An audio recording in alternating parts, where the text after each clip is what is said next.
This is LBC with Tom Swarbrick. Call 0345 6060 973. Tweet at LBC. Text 84850. Right, listen to this. This is unreal. So there is a building called Northpoint Tower in Bromley. If you know it, I'm sure you're aware of it. Northpoint Tower in Bromley, block of flats. They've got cladding on it. They've got this whole EWS1 problem. They're being asked for 70k each to fix the cladding. I mean, where are you going to get 70 grand from?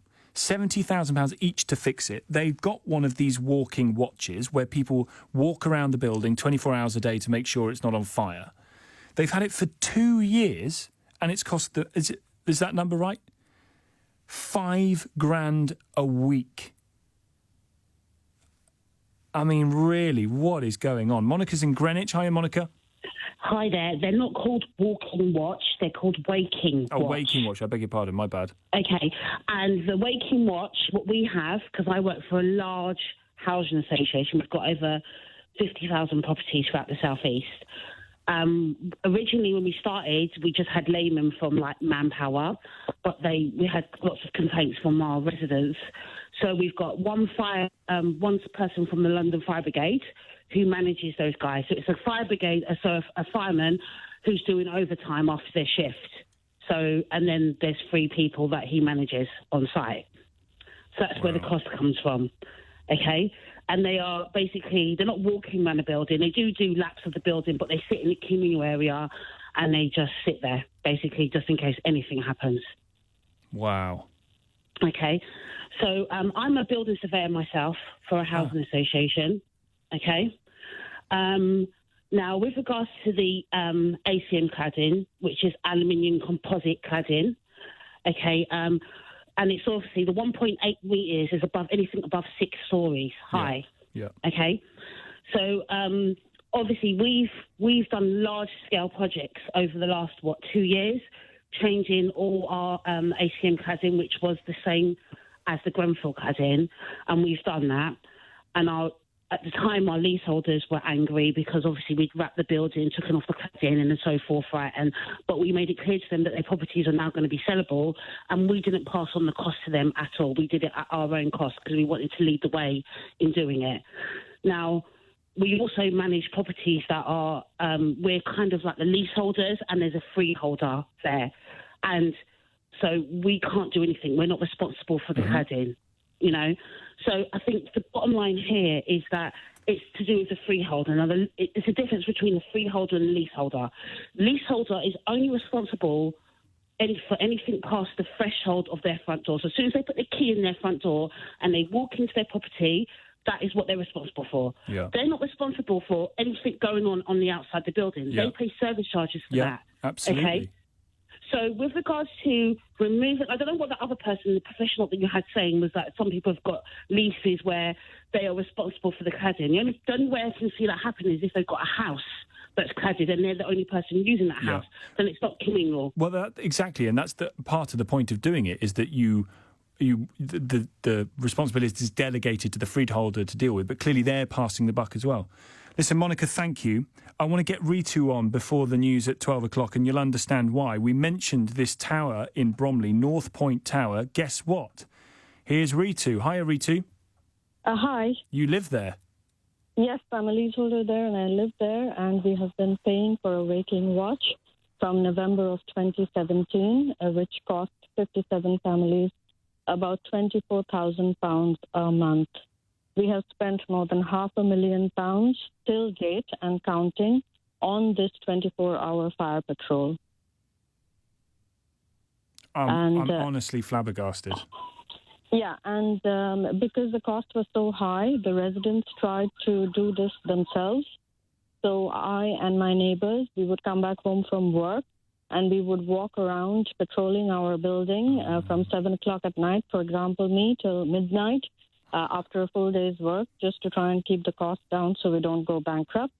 In fact, on Christmas Day in 2018, my husband and I, we spent 12 hours from 7 o'clock in the morning till 7 in the evening patrolling the building ourselves so that costs could be kept down for ourselves and our neighbors, because otherwise if we hired somebody from the outside, we'd have to pay them double on Christmas Day.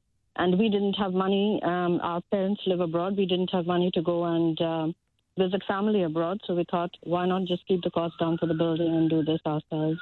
So that was your Christmas Day, walking around the building? That was our Christmas Day, patrolling the block to see that our building is not on fire.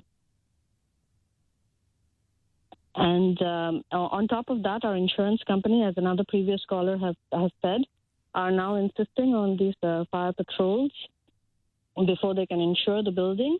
And to rub salt on our wound, the insurance company also said that leaseholders cannot undertake these watches themselves. They wouldn't insure us if we did that. They forced us to get a security provider from outside. So it is still, therefore, we are now stuck and we cannot keep the costs down.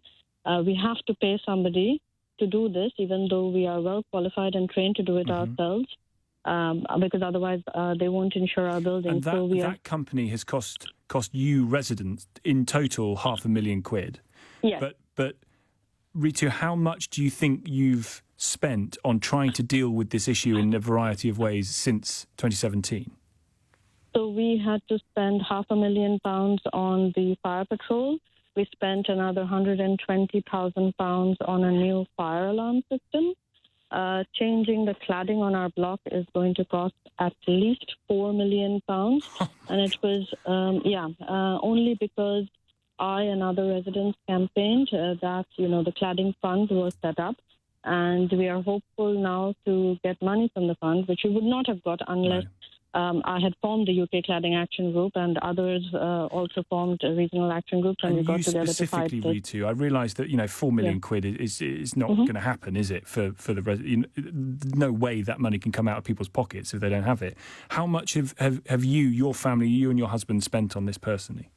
So personally, we have already spent £13,700 and counting from November of 2017 in extra service charges, just for the fire patrol and the fire alarm. If we don't get money for our cladding, we will have to pay another £75,000 as a family to fix the cladding ourselves. It's farcical, isn't it? I mean, Ritu, I honestly cannot believe that. And the stress and the pressure and the frustration, beyond frustration, deep frustration that you must feel that you can't get this resolved, that nobody seems to be listening and you can't do anything about it, and it's been going on for 3 years, is just awful, absolutely awful. It amazes me. It honestly amazes me. Maybe, fortunately, I don't live in a block of flats, so this doesn't affect me. And I think that there are lots and lots of people who have clearly been battling this for a long time, who haven't had it heard or explained to a larger audience for such a long time, that now that it's coming to the surface, now that people are talking about it, this is going to have to be addressed very, very quickly. Ritu, thank you so much for your call. Do you know what? I'm tempted to carry this on. I think there are so many people who want to get on tonight to talk about this. We'll carry on taking some of your calls on this too.